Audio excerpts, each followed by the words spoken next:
अजपा श्वास विधि को मूलतः 4 चरणों में विभक्त किया जा सकता है। पहला चरण है भौतिक अवस्था, दूसरा चरण है मनोवैज्ञानिक अवस्था, तीसरा चरण है परामनोवैज्ञानिक अवस्था और चौथा चरण है पूर्ण स्पंदनहीन अवस्था। पहले चरण या भौतिक अवस्था को समझने के लिए हमें श्वास की कार्य प्रणाली पर ध्यान देना होगा। भौतिक रूप से श्वास पर गौर किया जाए तो यह वायु को भीतर लेने और बाहर छोड़ने की एक प्रक्रिया है, जिसमें वायु ऑक्सीजन के रूप में रक्त में अवशोषित होती है, जिसके परिणाम स्वरूप हम ऊर्जान्वित और प्राणमय होते हैं। अजपा श्वास साधना के द्वारा हम बाहर जाती हुई श्वास पर दबाव बनाते हैं, जिसके कारण भीतर आने वाली श्वास की मात्रा में वृद्धि होती है। क्योंकि अजपा जप करने के कारण हमारा श्वसन तंत्र अधिक मात्रा में श्वास खींचने के लिए बाध्य या मजबूर हो जाता है और फलस्वरूप हमारी श्वास गहरी हो जाती है। गहरी श्वास लेने से शरीर को बहुत फायदा मिलता है, क्योंकि शरीर से जुड़ी हुई बहुत सी तकलीफों का कारण छिछली श्वास लेना या गहरी श्वास ना लेना है। हम कह सकते हैं कि प्रथम चरण में अजपा साधना शरीर की सफाई करती है और शरीर को मनोवैज्ञानिक चरण के लिए तैयार करती है। दूसरा चरण या मनोवैज्ञानिक चरण, अजपा जप करते रहने से जब शारीरिक तल पर सफाई हो जाती है और व्यक्ति मनोवैज्ञानिक तल पर पहुंच जाता है, तब अजपा जप का प्रभाव सिर के पिछले हिस्से यानी कि मेडुला पर होने लगता है। मेडुला ही वो स्थान है जो श्वसन क्रिया का नियंत्रण करता है। हमारे ऋषियों ने यह निष्कर्ष निकाला था कि बाहर जाती हुई हर श्वास के साथ सूक्ष्म तरंगों के रूप में हमारा प्राण भी बाहर जा रहा है, और इस प्रकार बाहर जाती हुई हर श्वास के साथ हमारा प्राण भी क्षय हो रहा है, या यूं कहें कि हर बाहर जाती हुई श्वास के साथ हम अपना प्राण खो रहे हैं। अजपा जाप के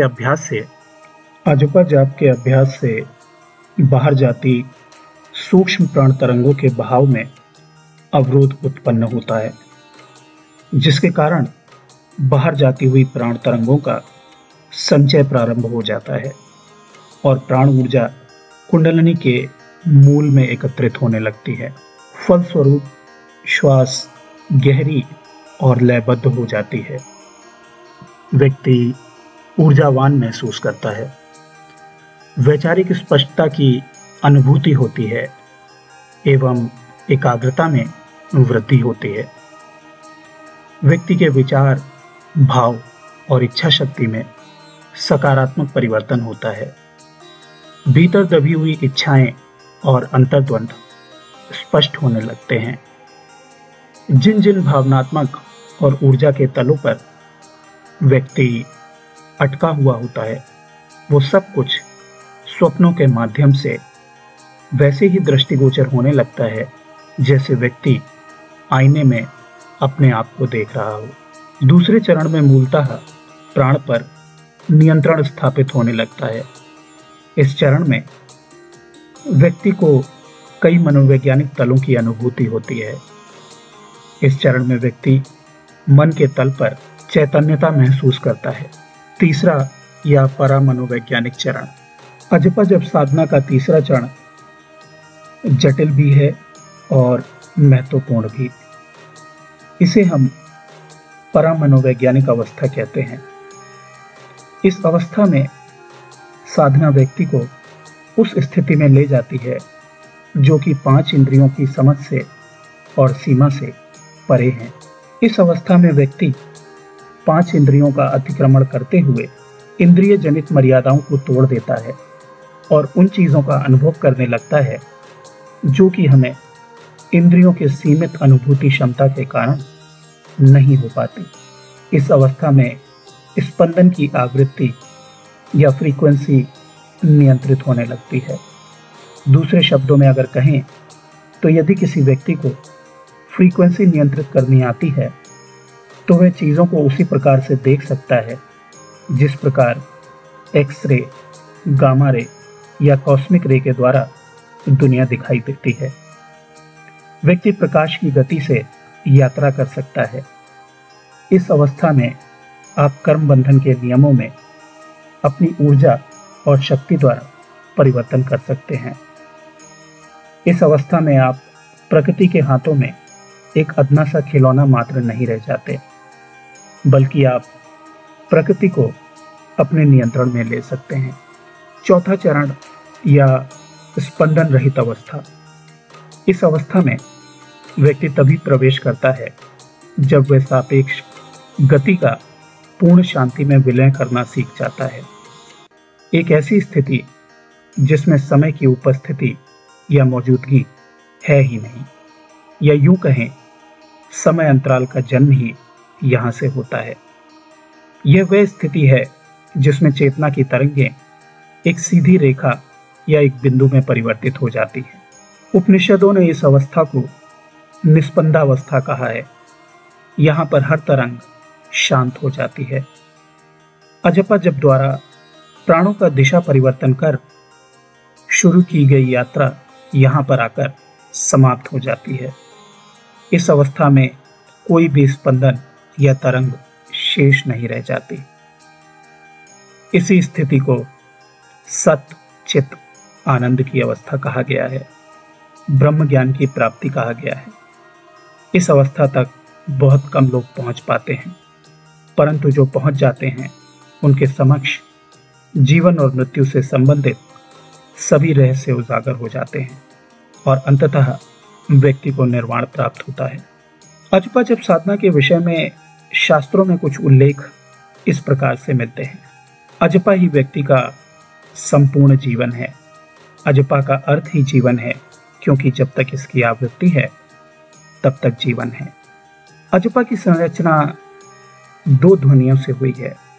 ये ध्वनियां प्रकृति और पुरुष की द्योतक हैं। इन दो ध्वनियों के संयोग और सिद्धि से मानव सर्वोच्च उद्देश्य की प्राप्ति कर सकता है। अजपा श्वास का संगीत है। जो व्यक्ति नित्य प्रति हंस मंत्र का अभ्यास करता है वो प्रकृति जन्य बंधनों पर पूर्ण नियंत्रण करने में सक्षम है। अजपा जप श्रेष्ठतम जप है। अजपा जप द्वारा व्यक्ति अपनी इंद्रिय ऐषणाओं पर नियंत्रण कर निर्वाण प्राप्त कर सकता है। अजपा जप योगी को मोक्ष के मार्ग पर ले जाता है। अजपा जप के अभ्यास से पुनर्जन्म का चक्र समाप्त हो जाता है। अजपा जप के अभ्यास से व्यक्ति जन्म मरण के चक्र से हमेशा के लिए मुक्त हो जाता है। कुंडलिनी शक्ति को जागृत करने के लिए अजपा जप श्रेष्ठतम प्रणाली है। कोई भी व्यक्ति अजपा या हंस मंत्र के द्वारा अपनी कुंडलिनी शक्ति को मूलाधार से सहस्त्रार की ओर ले जाने में समर्थ है। अजपा की विलक्षणता इस बात में भी है कि इसमें समय या स्थान का बंधन नहीं है। इसे किसी भी स्थान पर, किसी भी समय और किसी भी स्थिति में किया जा सकता है। किसी भी प्रकार के ध्यान धारणा या गहन चिंतन का श्वास से गहरा संबंध है। श्वास के माध्यम से हम ध्यान धारणा की स्थिति में पहुंच सकते हैं। श्वास की गति पर पूर्ण नियंत्रण होते ही ध्यान करना निरर्थक हो जाता है। अजपा जप साधना चेतना की घनीभूत अवस्था को उच्चावस्था तक ले जाने में समर्थ है। अजपा नाम गायत्री, योगी नाम मोक्षदायिनी, अर्थात अजपा योगी को मोक्ष देता है। ध्यान की तुलना में अजपा एक सर्वांग संपूर्ण पद्धति है। यह पद्धति अत्यंत ही व्यवहारिक है और प्रत्येक व्यक्ति को अपने जीवन काल में ही निश्चित सफलता का आश्वासन देती है। अजपा श्वास प्रणाली का ज्ञान प्राप्त होना किसी भी व्यक्ति के लिए एक सौभाग्य की बात है। संत कबीर कहते हैं, अजपा जाप जपो भाई साधु, सांसों की कर लो माला, कहत कबीर सुनो भाई साधु, पी लो निर्गुण प्याला। सिद्धाश्रम के महर्षि अंगिरा, महाअवतार बाबा जी, पूर्णानंद परमहंस, भूमानंद परमहंस, जनार्दन परमहंस और डॉक्टर रमेश परमहंस की कृपा से प्राप्त अजपा जप साधना सीखने के लिए आप वीडियो में दिए गए नंबर पर संपर्क कर सकते हैं।